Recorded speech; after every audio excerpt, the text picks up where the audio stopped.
Année après année, certains jeunes nous ont fait part de leurs troubles du sommeil. Nous avons d'autres jeunes qui nous ont fait part de leur stress au moment des examens ou dans des situations où ils ont du mal à gérer leurs émotions. Nous sommes partis de tout ce constat-là pour mener une réflexion sur qu'est-ce qu'on peut leur apporter finalement, en plus de ce qu'on leur apporte déjà, qui est lié plus à tout l'aspect professionnel. Les ateliers ont été organisés de la manière suivante. Les premiers ateliers ont été consacrés à l'estime de soi, la confiance en soi, de comprendre quels sont mes freins, qu'est-ce qui aujourd'hui m'empêche de mener des projets, qu'est-ce qui aujourd'hui m'empêche d'oser certaines choses dans ma vie par manque de confiance en moi.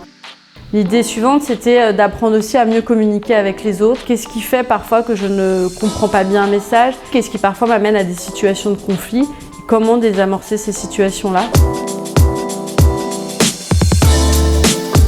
Dans l'idée, est-ce que vous êtes OK avec le fait qu'il y ait vos infos perso accessibles à tout le monde sur Internet? L'objectif, c'était vraiment de leur donner les clés pour qu'ils comprennent un petit peu l'impact de ce qu'ils publient sur les réseaux sociaux, de aussi avoir un petit recul sur leur usage. L'idée, c'est de maîtriser son image et de faire attention aux publications que l'on peut faire si ça impacte d'autres personnes et d'avoir un petit peu conscience qu'on peut faire du mal sur des choses qui peuvent partir à la base de petites blagues mais qui ont un vrai impact sur la vie des gens. Et ce qui se passe en ligne est aussi important que ce qui se passe dans la vraie vie globalement. Ouais, c'était très intéressant parce que voilà, on est jeune, la malbouffe on connaît, les fast-food, tout ça. On ne prend pas souvent le temps de cuisiner, alors que cuisiner à la maison, c'est beaucoup plus simple que de sortir manger un hamburger ou autre. Hein. Et puis en ce qui concerne le sommeil, on est jeune aussi, on se couche des fois assez tard et puis du coup on n'est pas très attentif en cours ou au travail, et puis ça joue sur l'humeur aussi. De mon entourage, de ce que je vois en général, il y a énormément de gens qui ont des addictions. C'est comme ça après qu'on se dégrade et qu'on peut rater plein de choses en fait.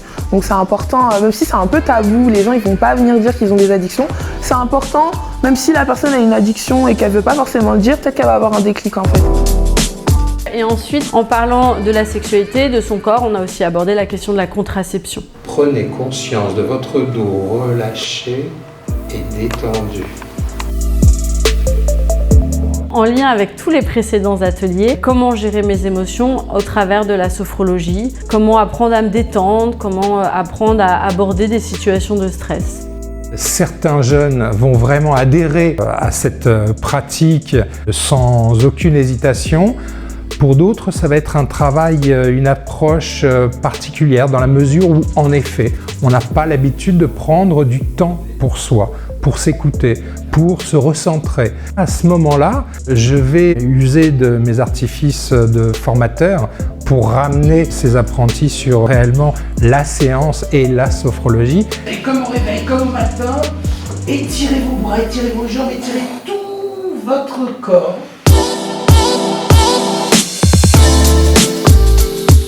Et enfin, nous avons proposé un atelier sur le maquillage parce que il y a le maquillage du quotidien, mais il y a le maquillage des soirées et c'est pas le même type de maquillage. Et un maquillage, pour être efficace aussi, doit être discret et s'adapter aux différentes situations.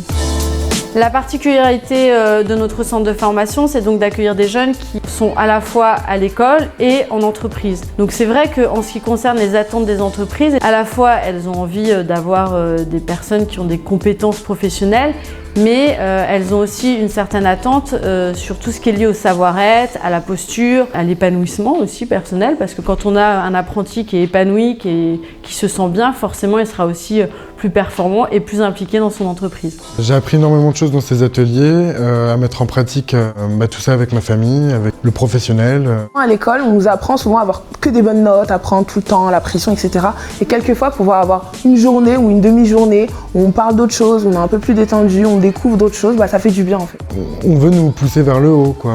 Prendre soin de soi dans le cadre professionnel me paraît vraiment essentiel. Il vise réellement à une culture du savoir-être, au meilleur de moi, donner le meilleur de moi au moment opportun. Ouais, je pense qu'une des clés dans la vie, qu'on apprend bien souvent un peu trop tard, c'est qu'une fois qu'on sait prendre soin de soi, on sait où aller et on sait comment se faire du bien et comment en fait faire les bons choix qui peuvent nous rendre heureux globalement.